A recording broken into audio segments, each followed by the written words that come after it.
Push play? Press play. Ha! All right. Hey guys, Chad Lyman here, BFC, C4C. Also at Extreme Couture MMA here in Vegas with Brian Caraway, one of my good friends, also a longtime fighter in the UFC. If you Google Brian, you're going to see a guy who can fight at all ranges. Brian also, interestingly enough, great coaching, and he likes to help police or military. I got a question online from David in Western Australia.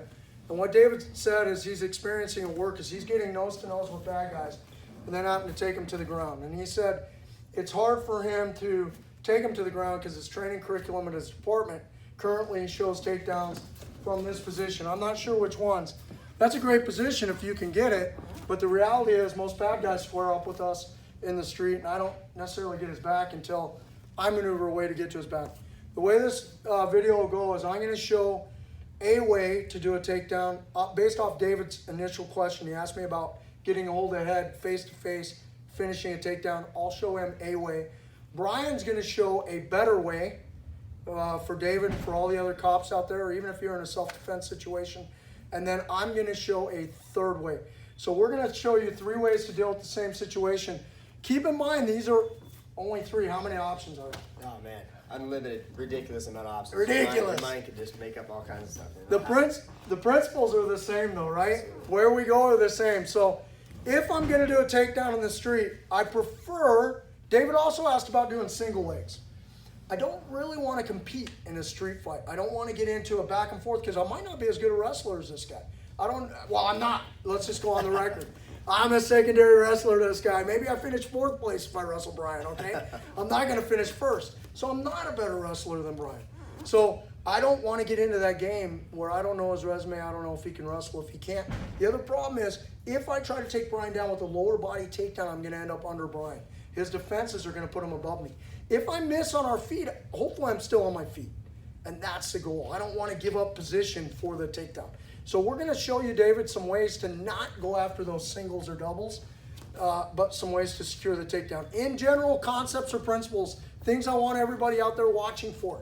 We're going to create angles, which means our hips will face our bad guys' hips will face away.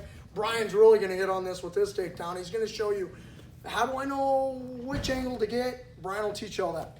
Another thing we're going to do once we get to that angle is we're going to try to take bad guys' hips and shoulders out of alignment, their head and shoulders out of alignment. Watch for that as you're watching the video. I call it posture, where my head goes, my body goes. Structure, my head, shoulders, hips, knees, toes should be in alignment. I'm strong here, not strong here. Okay? Not strong here, strong here.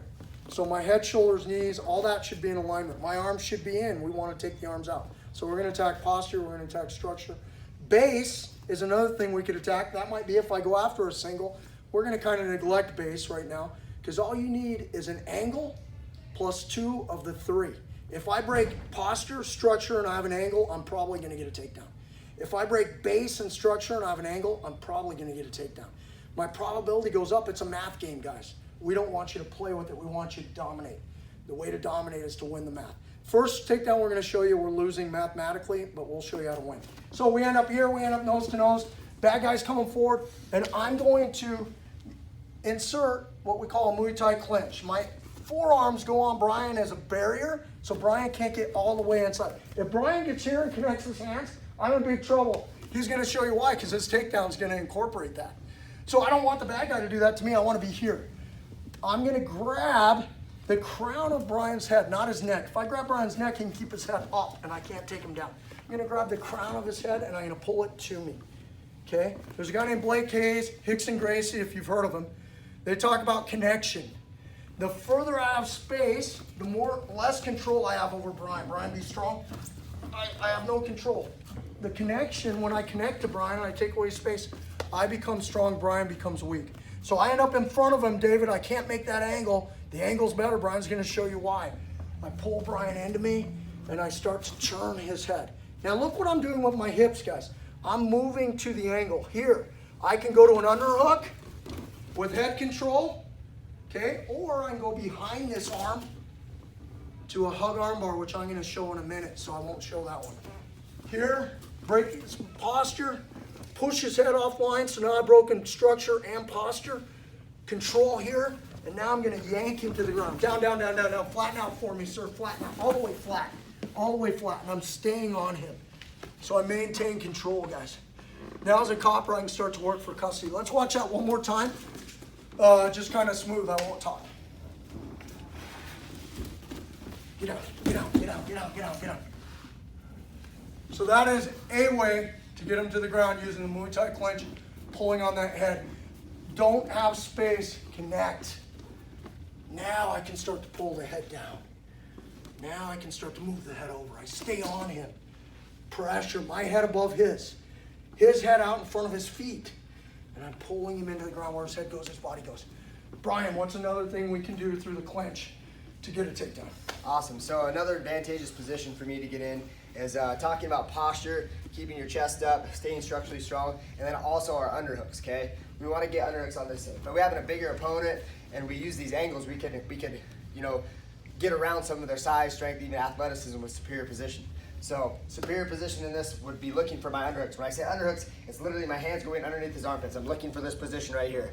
Once I have this position here, I'm using my head and I'm getting right here, right underneath his chin. From here, I start to get, as you notice, I'm starting to create an angle. As soon as I get the underhooks, my hips come in and I want to be tight, no space. Here, as my hips come in, I'm trying to like bear hug him here. I'm going to use my back knee. We'll circle this way a little bit. That's cool. I'm going to create like a hurdle with this knee. I'm just going to sit in a chair and I'm pulling the weight down, squeezing the nice baby part of his ribs here. And I'm just going to take him over his knee. Over my knee. Boom, here. Okay. So again, one more time. Now notice as Brian gets underhook, think police officer, think gum belt on Brian. And watch what happens to me as a bad guy as Brian gets his position. So if it happens to, the first to get in there, if you don't want to reach here, I call it crashing the person. I look for my hands, I crash inside, and then I'm coming in here. My head position gets nice, forehead to his cheek. Look at the angle I have the whole way. I Freeze step in. for here, real quick for me, Brian. Weapon retention wise for my cops out there, very hard for me to get to Brian's belt line with any strength. Brian have to be a left-handed officer for a gun here. He's not going to stay there. I wouldn't be able to get it. Right-handed officer, switch. Right-handed officer, I can't get to Brian's gun at all. So finish. Go Exactly. ahead. So if you're left-handed, right-hand, that's probably going to naturally dictate what side you go to anyway. You'll probably naturally circle left if you're left-handed. That's just going to come with instinct because you're comfortable with that position. So first and foremost, if you feel this situation, you're going to come inside, grabbing his biceps, step here, head position. I'm going to start circling around. I'm going to come in, hug really close to his legs. Like I'm going to plant my feet, it's all base. I know a lot of guys are going to want to start doing here, but this gives my opponent sometimes a better base than me. So I like to stay heavy. Two, I get planted, solid to the ground, concrete, and I'm just going to sit, and I'm going to rotate. Boom, my head stays right in position. From here, I can cover his mouth, and I can posture up and start working my stuff. Yep.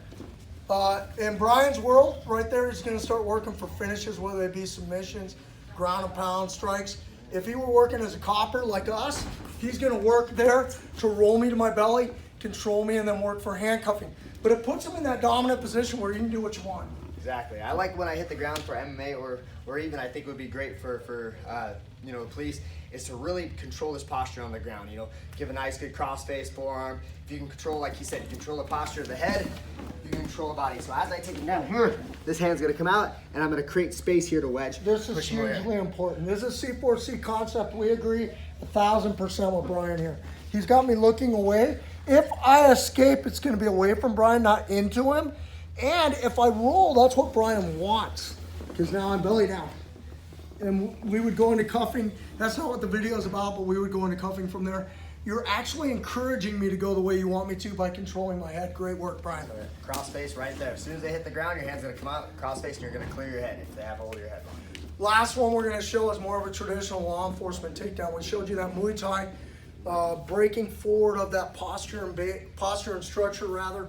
Brian showed you that body lock with that knee bump, a knee buckle, maybe I would call it, that sitting down, taking him backwards over the knee, and then getting that top position where Brian's winning the position game.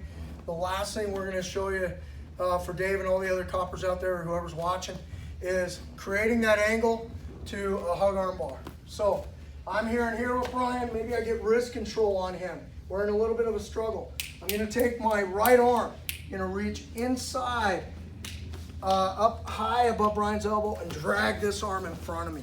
So now I'm in back of this arm. I am behind the arm and I've still got an angle. Our hips would intersect if you drew a line between our hips. I'm gonna stay tight. This is where cops miss this takedown because they don't understand connection. I wanna take away space if I'm on offense. He wants space if he's defending. If I do this, Brian, yeah. Ready, go. Much harder, okay, much harder. He can still, I can't stay here. He's gonna change the angle. He's gonna start framing. Yeah, this becomes a fight, right? So I can't stay here. As I get this wrist control, Dave, and I drag this arm, I'm here, my shoulder comes forward. I keep this. I wanna pretend I wanna put it in my pocket. But I don't really want to, but no space. I call this a hug armbar. The armbar I got taught in the academy was here. Roll the tricep. 2 points of contact, space. This will never work on a trained guy. He's out like that. He's chuckling. He can't believe they taught me that. He's like, did they teach you that, Jeff? So I'm here and here. I'm here. This is why we need guys like Brian Caraway in our camp, because he knows how to fight. We're here. Boom, I start to hit that. Now I can come over the top because I broke his posture and his structure. Now I can come over the top, drive him, flatten him out, and now I start working for cuffs. One more time without talking. Get out. Get on the ground, on the ground, on the ground. Boom. All right, Brian.